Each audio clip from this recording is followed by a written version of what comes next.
আমাদের সরকার খুব ভালো কাজ করে।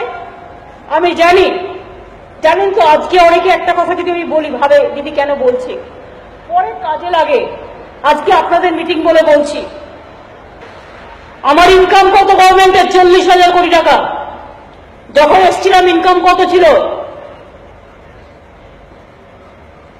20,000 কোটি টাকা, বাড়িয়েছি 22,000 কোটি টাকা। দিল্লি কেটে নিয়ে যাচ্ছে কত? 40,000 কোটি টাকা।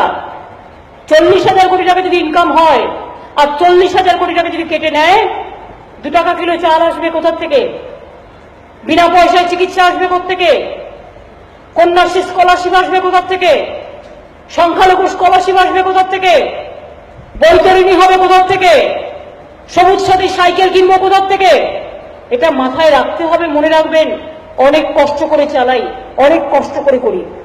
আমার জায়গায় অন্য কেউ হলে আমি চ্যালেঞ্জ করে বলতে পারি মাইনে হতো না, কেউ মাইনে পেতেন না, সবার মাইনে বন্ধ হয়ে যেত। আজ পর্যন্ত আমরা 1 তারিখের পরে কাউকে মাইনে দিই না।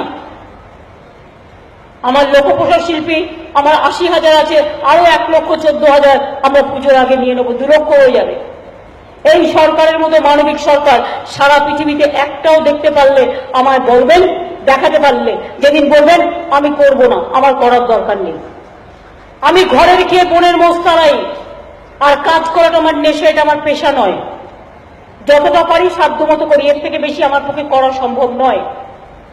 যদি মনে করেন আমাকে রাখা উচিত রাখবেন, যদি মনে করেন রাখা উচিত না ফেলে দেবেন। আমার 1 সেকেন্ড লাগবে চলে যেতে, আমার কোনো কিছু প্রয়োজন নেই একটা কাঁধের ব্যাগ ছাড়া। আমি এরকম ভাবেই কাজ করি। আমার কিছু পাওয়ার নেই, আমার কিছু নেবার নেই। আমি 1 টাকাও গভর্নমেন্ট থেকে মাইনেও নিই না, গাড়ির তেলও নিই না, পেনশনও নিই না। আমি 60,000 টাকা পেনশন পেতে পারি, আমিও 30,000 টাকা মাইনে পেতে পারি মাসে। আমি 6 বছর পেনশন নিয়ে নিই, গভর্নমেন্টে 36 লক্ষ টাকা বাঁচিয়ে দিয়েছি। এই টাকাটা আমার হতে পারতো, আমার যায় আসে না। কি হবে টাকা দিয়ে? আমি মনে করি টাকা মাটি টাকা। টাকা মানুষের জীবনে সব নয়, মানুষের কর্মফল মানুষের জীবনে সব।